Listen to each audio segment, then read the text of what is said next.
You're not in Kansas anymore. You're on Pondora, ladies and gentlemen. If there's a hell, you might want to go there for some positive writing feedback after a tour on Pondora. Out there beyond this shoreline, every living thing that crawls, flies, or squats in the mud wants to tear your work apart and poke holes in your world-building consistency. We have an indigenous population of humanoids called the Radar. They're fond of negative comments dipped in toxic behavior that'll stop your heart in a minute. They are very hard to please. As head upon security, it is my job to keep you motivated and writing. I will not succeed. Not with all of you. If you wish to survive, you need to cultivate a strong mental fortitude. You got to obey the rules. Pondora rules. Hey folks, thanks for joining me on our little field trip to Pondora. If you haven't figured out the hints or references yet, today we're talking about James Cameron's Avatar series, specifically the second installment, Way of Water. Yes, it came out way back in December 2022, and this is airing in July 2023. We're just the pinnacle of timely content here at Rubber Duck Writing. But you know what? Talking about world building is always timely. Cultural zeitgeist be damned. Some of you may be wondering, why is DD suddenly veering hard off course to stop talking about his own work and to talk about the Blue Person movie? Only 5 episodes in and he's turning into a fanboy movie review channel? Are the channel views really that bad? No, we're not doing that. Let me explain my thought process. Which is, basically I was sitting in the theater watching Way of Water and thinking, it would be fun to sit down and analyze the highly touted world building of Avatar on the channel. Yeah, okay, so not that much thought actually went into it. Cameron's Avatar series has been highly praised for his obsessive level of detail when it comes to world building this franchise. For me, sitting down and really thinking about what it does well and where it falls short is a good exercise for my own writing. Breaking it down should give me some things to really think about with my own work and hopefully make me a better writer. And since I'm doing it in a video, hopefully you too. Few ground rules first. 1. This is not a review video. Not whacking that hornet's nest. Just purely breaking down things I thought were interesting about the Way of Water. 2. This will be mostly focused on just Way of Water. The 2 movies combined are over 6 hours long. There's no way I'm jamming that all into a roughly 10-minute video. 3. I'm going to stick to just the information that was provided to us in the movies. I know there's a bunch of supplemental material out there that really dives into the insane minutiae of this world, but I'm a firm believer that you have to adequately explain your world in the core material. If you haven't done that and rely on outside reference material to fill in key gaps, you're just giving your audience homework for a test they already took and didn't understand. Psst. I actually love extra lore resources, but only after I've already fallen in love with the world. 4. It's easy to critique someone else's work and make it sound like you're an expert who will never make the same mistakes. Oh my no! I will absolutely make mistakes in my own work. So let's just clarify, any critique I give is not me saying I can do this better than James Cameron. 5. After this sentence, we're headed into spoiler country. You've been warned. And off we go! Cameron doesn't mess around when it comes time to show us how things have changed in the past 15 years for Earth and Pandora. When we're introduced to the humans, it's clear they've learned some lessons since the events of the first Avatar. Gone is the small base, and in come spaceships designed to not just scorch the Earth, but rain down apocalyptic destruction on Pandora as they use their landing engines to wipe clean their staging area of all that troublesome Pandora wildlife from the first movie. It's brutal, and I love it. Not because I love watching trees burn, but because it shows the viewer the natural evolution of the state of the story world and resets the story stakes right away. This scene shows humanity is back, they've spent the years away learning and preparing, and they're a much bigger threat than before. This gets reinforced when Miles Quaritch, stunting a fancy new Navi bod, gets a tour of the new base. We see a brand new mech suit used by the base commander. It's far less bulky than Quaritch's suit from the first movie and much more nimble and better suited to Pandora.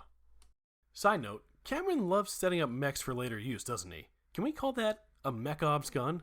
We also see all these little robots racing around and building out the bridgehead space faster and bigger than the previous Hellgate space.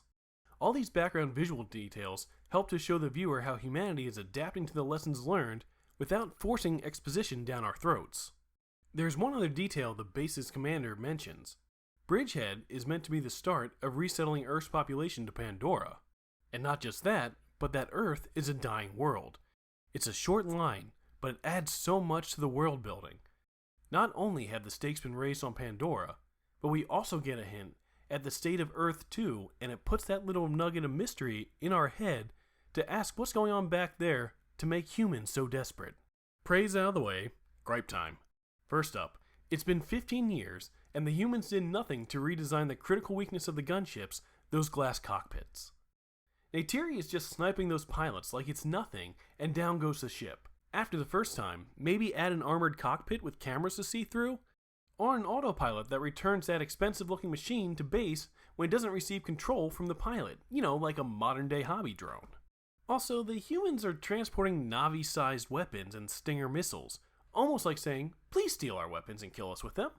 Are Stinger missiles really worth it for hunting Ikron when the Navi can more effectively use it on your gunships? These can all be seen as nitpicks, but when everything else seems so well thought out, it bothers me and loses a bit of the immersion. But on the other side, let's talk about the Tolkun hunting scene. I love this scene so much. I've said I love the tree burning and sentient space whale murder scenes. That's not a great look, is it? Deal with moral quandaries later. I love this scene because of how well thought out the process of hunting the Tolkun is. We're told how hard they are to kill, so the humans have worked up this whole elaborate system to find them, isolate them, immobilize them, and finally kill them. It's efficient and brutal. Even Quaritch seems mildly bothered by it. But it's showing us how this is just everyday behavior for these terraforming companies, and it paints a picture of what the humans of Earth must be like to orchestrate this cold, calculated, and routine process. And all of this just for a couple of ounces of space whale brain juice. This scene also foreshadows events to come in the third act and gives the audience an introduction to the weapons Jake and his family will be facing at the climax. The next piece I want to talk about is world building and act structure. The first time I saw this movie, I was sitting through the second act and thinking, wow, these are lovely moments, but the story really isn't going anywhere, is it? We spend all this time with the new Reef Tribe Navi learning about their ways and just soaking in the splendor of the way they live. It's all very pretty and there's lots of interesting world building pieces. I really like how Cameron introduces us to the differences in Navi morphology by having the Reef kids pick on the Sully kids' tails and their weak arms. And oh hey, light fish and jelly angelfish that let you breathe underwater. That's cool, I guess. It's all very pretty, but it kind of felt like Cameron was just showing off all this new stuff he thought up. Boy, was I wrong. It all pays off in the third act. I don't even have time to get into all the details, so I'll try to speed through some of the highlights. Starting with the Tolkun, specifically Jake's son Loak and the outcast Pycon. Wasn't really sure the point of this relationship in the second act. Just a blue cat boy and his space whale pal vibing and talking about the morality of self-defense. Then we learn exactly why the Tolkun are so hard to kill when it's time for Space Moby Dick's revenge. Another side note, James Cameron really loves ocean life and just hates boats, doesn't he? Here we also see the payoff for all those weapons and human tech that were introduced in Act 2 as they chase down the children and the Navi find ways to counter them. Because of the Tolkun hunting scene, we know what the crab mech is and what explosive harpoons can do because we already saw them. No reason for a character to suddenly remark, "Watch out for those harpoons, I think they might be explosive!" At the end, we get the payoff with Kiri and the sea creatures. What I initially thought was just Cameron showing off his knowledge of sea biology turns out to be a pretty damn important plot point when those glowfish and jelly angels come back to save the day. What's great about it is we're not told anything about these creatures when we're introduced to them in Act 2. No character ever says, if you're ever in a situation where you can't breathe underwater, just strap on one of these jellyfish and you'll be fine. We see what they can do, and it all clicks into place when Kiri calls on them to save her family. And of course there's Kiri herself, which is a whole set of theories and breadcrumbs for future movies. Act 2 initially feels slow and unfocused, but it builds the world through show don't tell to give us this really satisfying payoff in Act 3 that trusts that the audience is smart enough to tie this all together without being told earlier, you need to remember this, it's going to be important.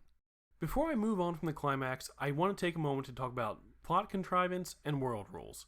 Cameron paints himself into a bit of a corner with the Tolkun and Pycon. He makes them so powerful that these things are wrecking machines, and if they fought back in numbers, the humans would have no chance against them.